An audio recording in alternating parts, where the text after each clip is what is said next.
Okay, so I am going to do a brine for my chicken. It's a brine that I would do for my Thanksgiving dinner, for my turkey. So the first thing you do is just squeeze your oranges in there. Doesn't have to be all of it, but... And what happens, a brine will tenderize and soak the juices and flavors into the meat that you put in there. So in this case, it's going to be a whole turkey, a whole chicken.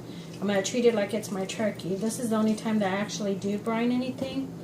To that, I'm going to add about 3 tablespoons of your peppercorn melody. And it's already crushed in there. I'm going to just throw that in there as well. I'm going to put a whole lemon. And all this they have been washed already. So make sure you wash all your produce, anything that you use, before consuming it or putting it in anything. And I don't care if the seeds go in there or not, because I'm not going to use this water or anything to brine to it. Okay. Let me rinse my hands real quick.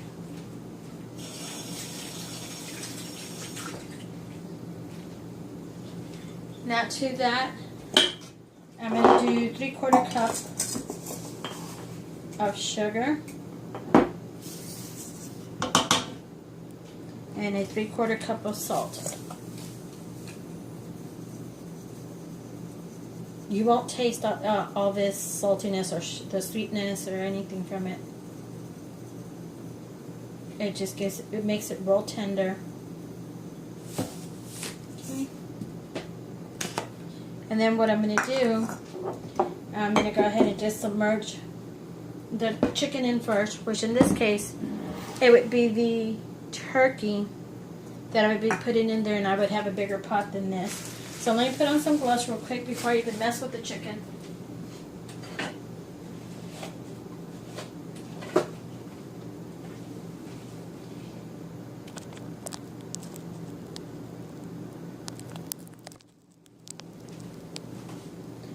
Okay, so let me put my chicken in there. Now don't forget to check the cavity of your, you know what, let me get a pot for this because it has a lot of blood.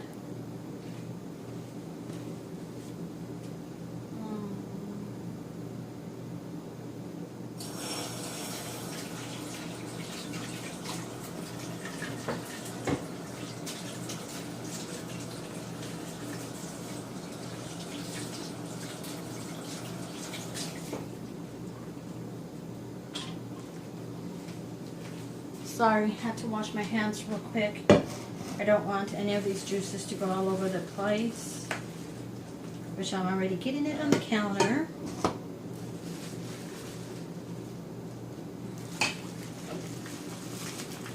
Okay. Normally on your turkey you would check the neck, and then you would also check inside the body and the cavity to make sure there's no bags of the giblets, whatever they call the turkey neck and all that. Okay, and then I put this breast down. Okay, let me take off the gloves.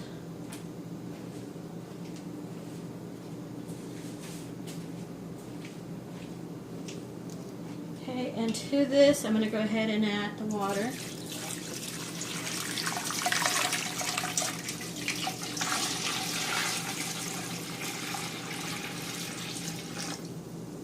Now what I'm going to do, I'm going to add ice to it. The reason I'm going to add ice to it is because I want the water to stay cold. That way you don't have to worry about putting it in the refrigerator. And about every 2 hours, I'll come and check it and see if it has ice. I'll put the lid to this.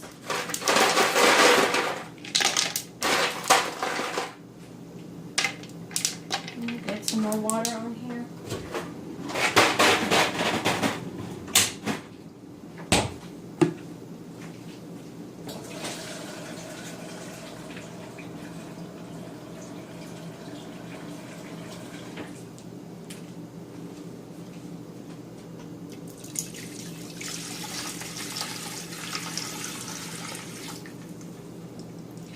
to put a little bit more.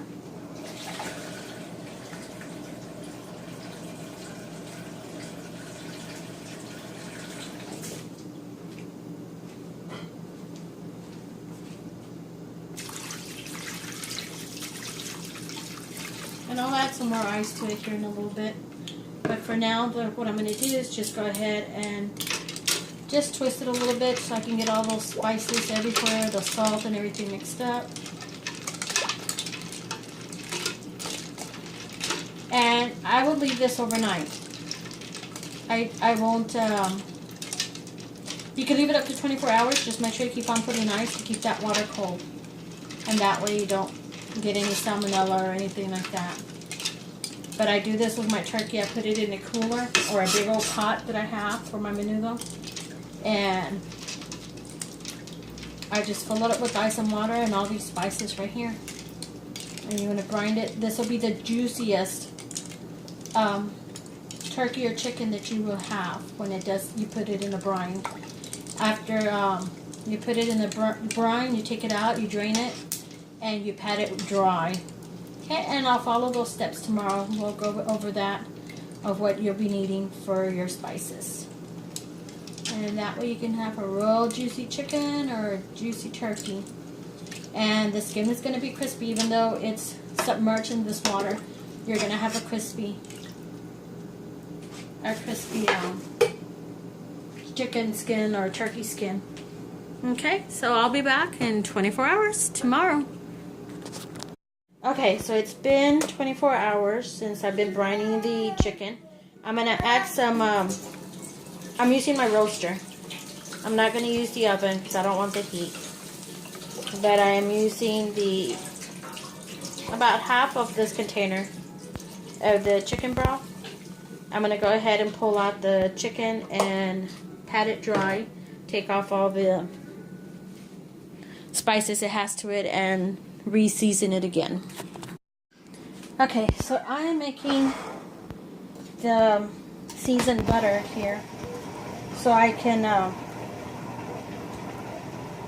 rub it all over the chicken. Normally this is what I would use, and other spices for my chicken rub. And I have fresh rosemary on here, and I'm just taking it off the little stick that it comes with. And then this, I will chop it up real tiny, as small as I can get it. So it's already in a little shape like little sticks. So just get it as small as you can. And if you have a little grinder, use it. If not, just cut it small with a knife. And then what I'm going to do, I'm going to go ahead and put it in the butter. Mix it up in the butter real well. Soften your butter, make sure it's room temperature. I'm going to add a little bit of salt and pepper to this. And just a little bit, not much, because it's going to go rubbed all over the chicken. Okay, and this is stuff that I would do for my turkey. So I'm just trying to give you some ideas what you could do for your turkey. Except I don't want to cook a turkey. Yes, I want to wait till November to get that turkey going and stuff. But this way I'll give you some ideas of what to serve, how to do it, and stuff like that. Okay, so I'm going to go ahead and finish this, and I'll bring you back when I'm rubbing it on the chicken. Okay, so I already have all the rosemary in here. Just going to sprinkle a little bit of salt.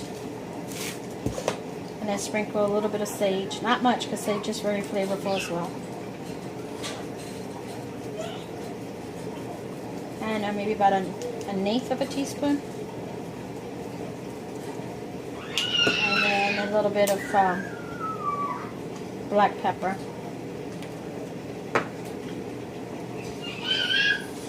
And just get it all mixed up in there. Mix it well.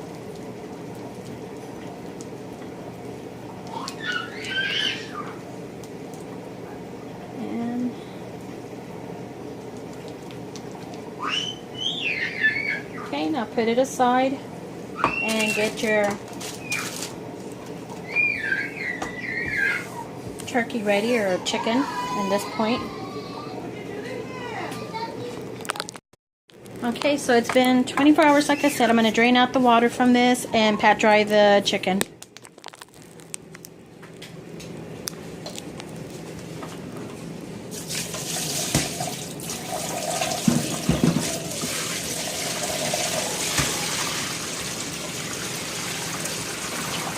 I have a little colander here so I can catch everything. Just make sure you sanitize your sink a little bit just in case the chicken does fall in there.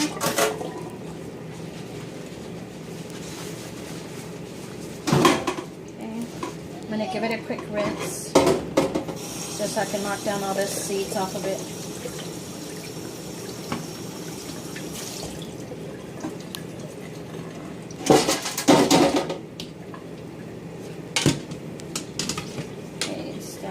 Make sure you drain out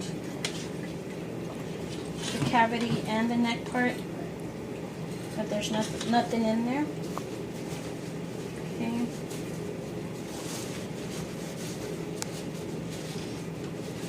Let it dry real good. That way the butter sticks to it.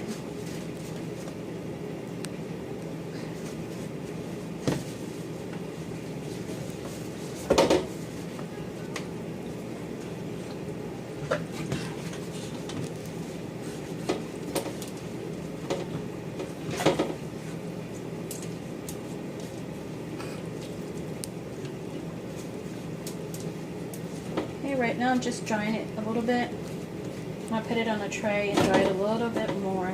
Right now I'm just trying to knock down anything that's on here. Okay, we move it to a tray.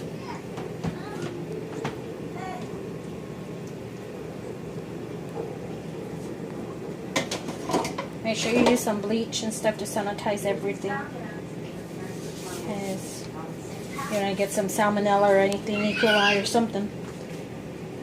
Okay. Okay. Let's finish patting this here.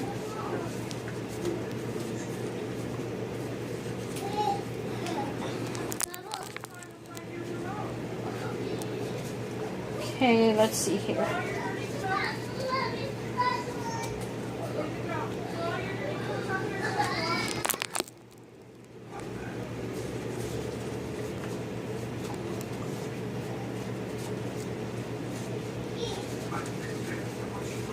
Okay, just making sure it's all.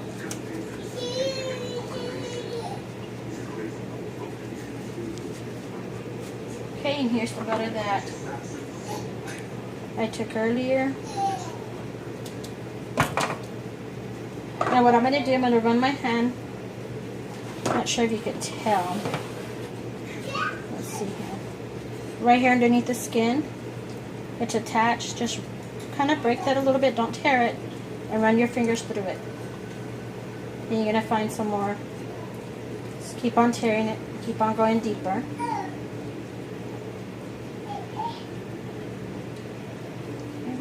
And the reason I'm doing this is because I'm going to put the butter in there to flavor it up. I'm going to do the outside and the inside. But the most important part for me would be doing it the inside.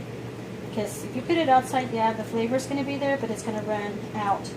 When you do it in here, the flavors do run, but it'll run into the chicken and seep into the chicken.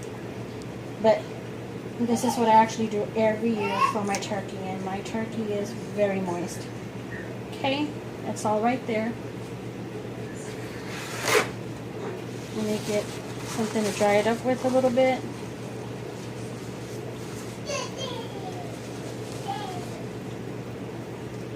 And I'm only drying it up just so the butter could stay in place a little bit more. That's going to be super dry, but at least soak up some of the juices from it, because I'm sure some of the water got in here too, of the brine.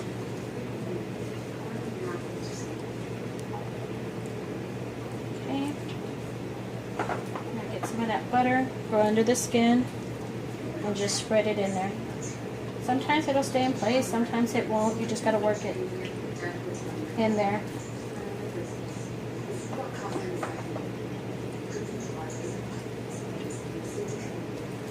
And I'll give you a close-up so you can see in between. make sure you sanitize everything, your counters and everything, because you know, you might not see it, but sometimes you splatter stuff, the juices from here, from all the moving and stuff, and you don't want to get your family sick, or yourself, or your guest, or whoever you're making the meal for. Okay, and you can see right here, the whiter part right here, that's the butter. Okay, we're going to do the outside as well. Could dry this a little bit more, but it's good enough for me. And I'm going to put this in my roaster. I have my roaster running at 400 with a little bit of chicken broth on the bottom. So you could tell right here I didn't dry it up that well because the butter's just sliding right through.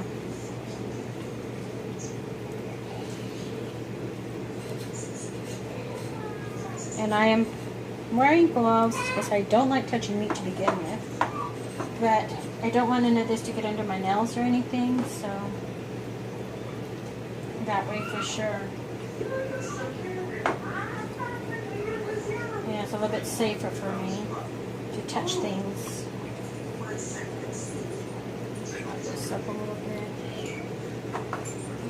And all I use is 1 stick of butter, 2 sprigs of the rosemary, and just a sprinkle of the sage and the pepper, and a little bit of salt. Now the reason I put chicken stock is because I want to make sure that when I baste it, all those flavors are there. Okay, let me go ahead and take this off right here. Pause you real quick.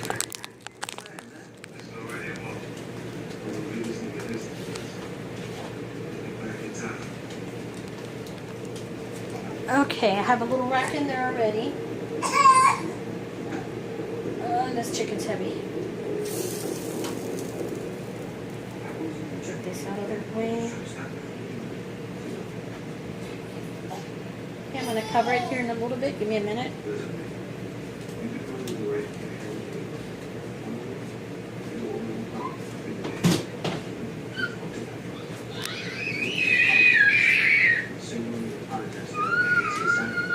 Okay, and I'll be back when I'm basting it.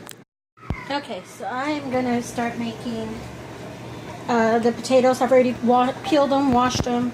I'm going to be making scalloped potatoes today.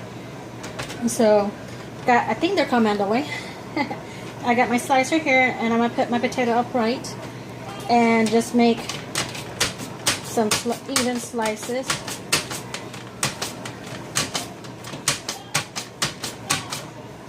Okay, and this is how thick they are. They all come out this size. So let me go ahead and finish slicing these, and I'll be back when I'm putting them in the dish.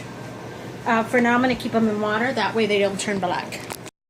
Okay, so I've already sliced all my potatoes. This is my glass dish I'm going to use. I've already pre-sprayed it with the non-stick spray.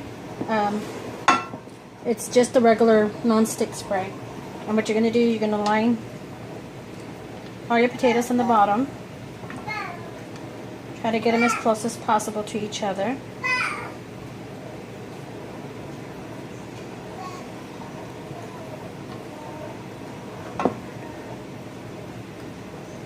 And then after you line them, let's see if I can get one more in here. There we go. After you line it, you're going to sprinkle them a little bit with the salt.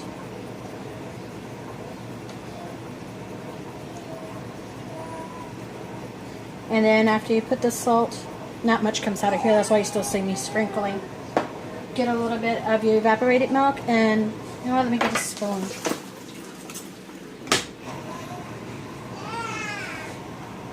And just drizzle a little bit over them. Just enough to get some moisture on them. You don't need much, just a little bit.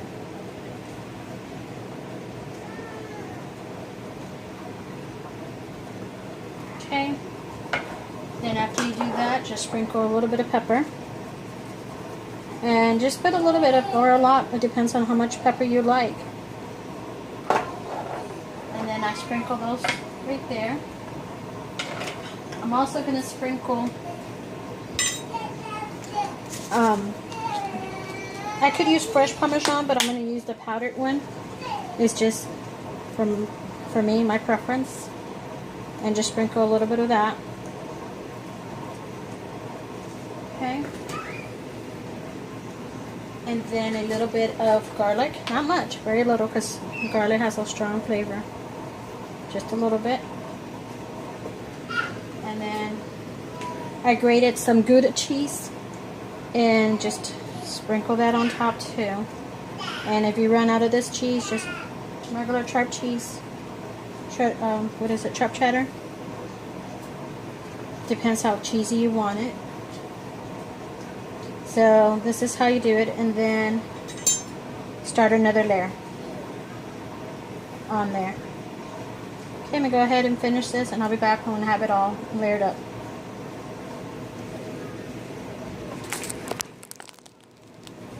Okay, so this is the last layer I'm doing, and I noticed that I was going to be running low on my Gouda cheese because I only bought one block that I grated. So I went ahead and used some mozzarella cheese that I had from a pack, and I mixed it with the Gouda. So try to fill in your little spaces in between. Break a potato or two and just fit them in there. Try to get all the little spots. That way you have a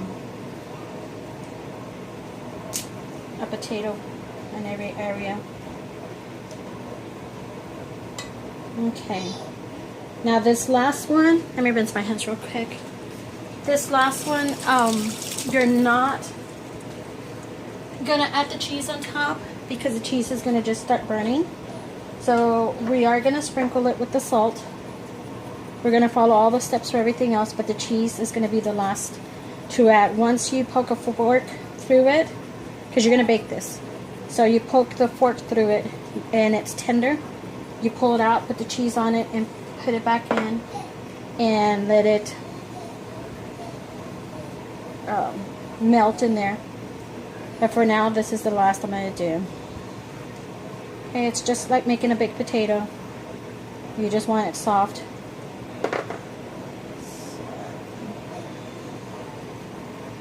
A little bit of this. And I'm not going to put any Parmesan cheese or the other cheese either, because I want it to, I have the oven at 375 on bake. So I'm going to just cook it until tender. I don't have a set time. I just check it every 30 minutes. Okay, well, I forgot I didn't have a baster. And my chicken skin tore. But I don't have a baster, so what I'm going to do, I'm going to use this little rubber thing and just put the little... Normally I would tie up my chicken, but don't have everything I need. Well, not my chicken, but my turkey. This is a chicken, but when I do the turkey like this, I usually tie it up, and that way the skin doesn't split. But it's still going to be good. Keep on basting it. Like I said, I didn't have the baster, and I didn't find one at the store. There are going to be plenty there when it comes to Thanksgiving. There's a lot of things I'm missing. Anyways, just go ahead and baste your turkey or your chicken when you do it.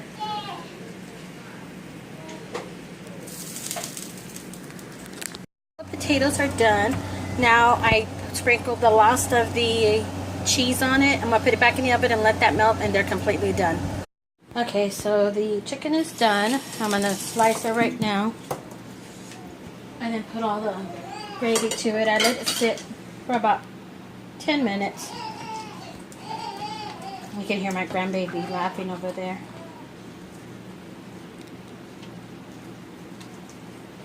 Okay. Just some good sized slices here.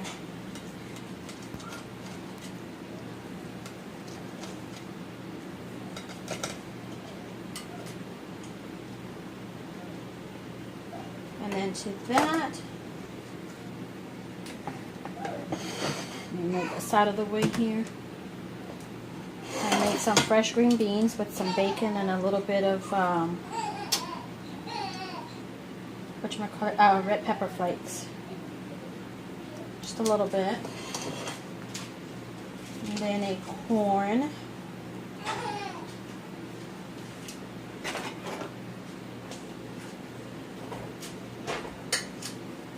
Now let me get a spoon for the gravy.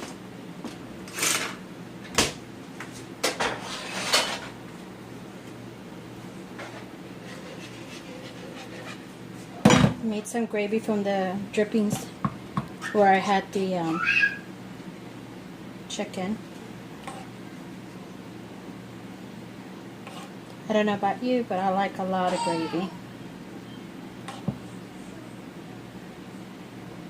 Okay, put this up. Grab some scallops real quick.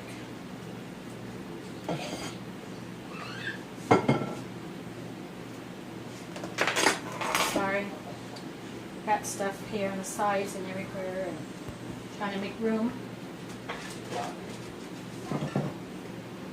We've got some scallops here. And just a little scoop, or as much as you want. Just trying to cut right through it.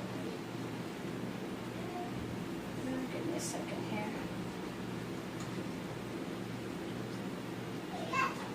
Okay. Here's the scallop, cheesy scallops. And I wanted some bolillos.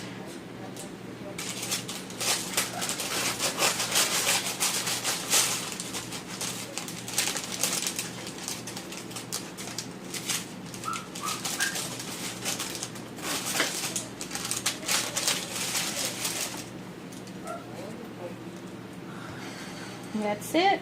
Nothing to it. Like I said, this is stuff I would normally cook during Thanksgiving, except instead of the chicken, I'd be doing turkey. And of course, I'd have other sides as far as sweets and stuff like that. But this is what I am doing today. Y'all have a good day.